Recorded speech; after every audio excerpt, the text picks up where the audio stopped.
In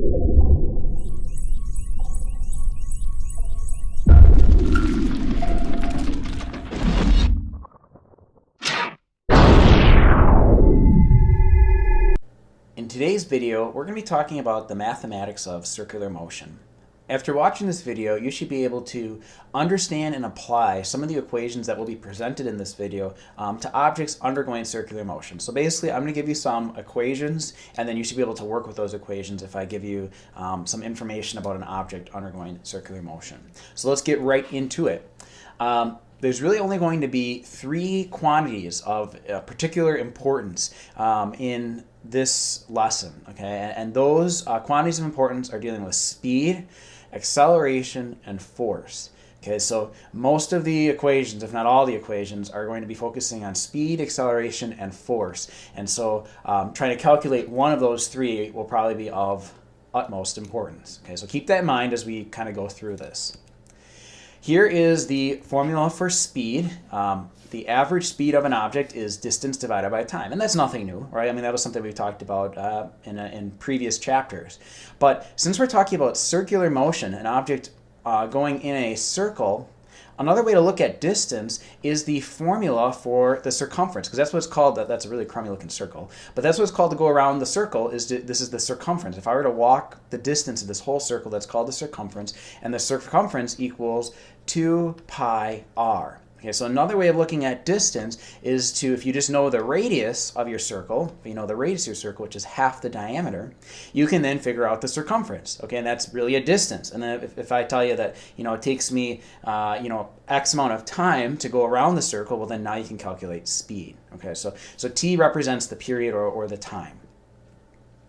The formula for acceleration is actually pretty straightforward. Acceleration equals v squared over r. V squared over r, where v is the speed and r is the radius of the circle that this object is going around. Another way to look at acceleration is in place of v squared, we can put what we talked about on the previous slide, 4 times pi squared times r over the period squared, or the time squared. Okay, that's another way you can look at acceleration. So if you don't directly get velocity, but you do get, like the radius and the time, you still can calculate acceleration. So it's up to you on which formula you use. They both will get you the same thing, which is the acceleration. Okay, so that's another formula. The third thing I want to maybe look at is the net force. Okay, and this is going to be really a huge key in this lesson, along with the following lesson, is that the net force of circular motion is always inwards, towards the center. Okay, without that inwards net force, an object would not be able to go in a circle. Okay, so there may be, other forces acting on the object, like gravity, the normal force, whatever, you name it. There might be some other forces, but when the whole thing is said and done, once the dust has settled, the net force should always point towards the center of the circle, because if it doesn't, the object can't continue to go in circular motion. So here are the net force equations. This one you should recognize. Here are the net force equations. This one you should recognize. This is Newton's second law. F net equals m times a. Another way of looking at this is we can replace this a with the formula for acceleration we just talked about in the previous slide right here, right? I just changed this a to v squared over r, which is the formula for acceleration. So mass times v squared over r. Another way to look at this is like I could change this v squared to the speed formula, right? And I'd have 4 times pi squared over r, times r divided by t squared. Okay, so there's really three different formulas you can use for calculating the net force. You pick whatever you're most comfortable with, or sadly it might not be what you're most comfortable with, but instead what the problem is willing to give you in terms of information. Okay, and we'll do some example problems with this, so if you feel like, dang, this is overwhelming, we're gonna do some examples right now. Okay, so here is a relatively simple situation. It says a 900 kilogram car is moving at 10 meters per second around a turn with around a circle with a radius of 25 meters. Determine the acceleration and the net force acting upon the car. So I'm going to start this problem out by drawing a free body diagram. And so here's this car, and we're again going to assume that it's on Earth. And so since it's on Earth, it's going to be experiencing the force of gravity, F sub g. And I'm going to assume this car is probably on a road, right? It's not just floating in the middle of nowhere. What the road's made of doesn't really matter, but it's probably going to be experiencing a normal force in the opposite direction to basically balance this gravitational force, okay? So as of right now, there's actually no net force. But since this car is moving in a circle, a circular path like this, we know there must be a net force. And what direction does that net force point? Well, it must be pointing towards the center. Okay, so the F net is towards the center. Now, what is producing this net force? Well, what allows this car to continue to make these turns? Well, that is none other than the force of friction. Okay, F sub F. The force of friction is allowing you to do that. I don't know if any of you guys drive yet, and if you have driven, I don't know if any of you guys have driven when it's really like snowy outside, but try taking a turn when the plows haven't really gone through and plowed the streets, or the streets are really icy. What happens when you try to take a turn and the road doesn't have a lot of friction for you, a lot of grip for your car? Well, you slide right through that turn, right? You don't actually make the turn. So without the force of friction, without that net force pointing towards the center, this car would not be able to continue going in circular motion, okay? So we're trying to calculate F net, and we're trying to calculate the acceleration on this car. All right, so let's write down what we know. The mass of this car is 900 kilograms, and it's moving with a speed of 10 meters per second, okay? And the radius of this circle is 25 meters. So I'm just writing down my knowns, okay? What do I know about this car, all right?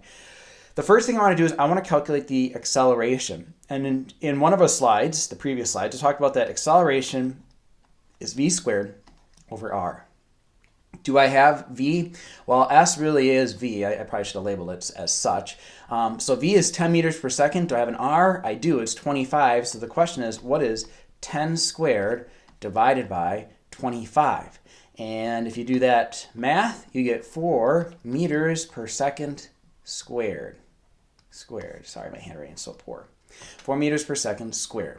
So that's the acceleration. That is the A right there.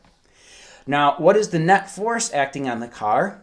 Well, the F net is basically this force of friction, and the F net can be calculated by the good old formula, mass times acceleration. So what is the mass of this car? Well, it is 900 kilograms times the acceleration, which is 4 meters per second squared. And if you do that math problem, I get 3,600 newtons towards the center. So F net, I should put that in there so it doesn't look like the normal force. F net equals 3,600 newtons. Okay, and there you go. You got one of the problems done. Let's take a look at another example problem. This one's maybe a little bit more tricky. It says a halfback makes a turn on the football field. The halfback sweeps out a path that is a portion of a circle with a radius of 12 meters. I'm just going to underline some things that are important. Radius of 12 meters. The halfback makes a quarter of a turn around the circle in 2.1 seconds. Determine the speed, the acceleration, and the net force acting on this halfback. Okay, so I'm just going to write down some things that I know first. The mass of this halfback is 95 kilograms. The radius of the circle that this halfback is moving around in is 12 meters.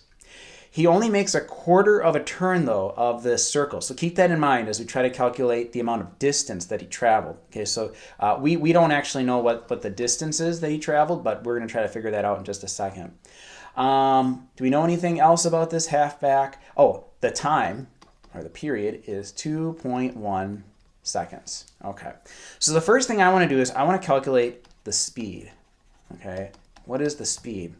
Well, speed basically is equal to distance divided by time. Okay, now we're talking about circles here, so how can I calculate the circumference of a circle? Well, the circumference of a circle is just 2 pi r. Okay, the thing is, though, is that this halfback doesn't go all the way around this circle. It doesn't make a complete cycle through the circle. He only goes a quarter of the way through it. So mathematically, how could we represent that? Well, if we multiply this by a quarter, or 0.25, we would now have a quarter of the circumference. So the distance is going to be 2 times pi times r times 1/4 divided by, how long did it take him to do this? Well, 2.1 seconds. 2.1 seconds. So if you do that math problem, I get a speed of 8.97 meters per second. 8.97 meters per second. Okay, so that's one number I need to know. The acceleration, well, now that we know the speed, the acceleration is sort of easy to get. Let me write down the formula for acceleration. Acceleration equals v squared over r. Okay. Well, what's v squared? Well, that's this speed that we just calculated, right? 8.97 squared divided by the radius, which is 12 meters. 12 meters. And if you do that math problem, I get an acceleration of 6.7 meters per second squared. 6.7 meters per second squared. Okay, so now I've got the speed, the acceleration. What about the net force? Well, the net force is F equals ma. The mass of this halfback is 95 kilograms. The A is what we just calculated, 6.7. So if you do that math problem, you get a net force of 636.5 newtons.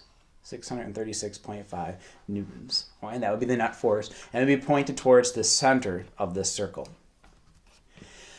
So in summary, an object in uniform circular motion always will experience a net inward force. Okay, that doesn't mean it's the only force, but that is the net direction of the force. The overall, once you add them all up, the net force will point inwards. The inward force is sometimes referred to as the centripetal force, even though there really is no centripetal force in physics. The centripetal force is provided by either like the force of friction, the tensional force in a rope, the force of gravity with like the moon orbiting around the Earth, those types of things. But in physics, they sometimes will refer to it as the centripetal force. Without that force, an object could never alter its direction, and thus it could never go into circular motion. And the centripetal force is directed perpendicular to the tangential velocity. So that's why there's no change in speed. Okay, there's no change in speed, it's just a change in direction, which is okay. Okay, that's perfectly fine. But you may be saying to yourself, well, acceleration always meant that there's a change in the velocity. Yes, that's true. But in this case, the velocity is changing only in terms of its direction, not its speeding up or slowing down piece. That takes care of this video. I'll see you guys next time.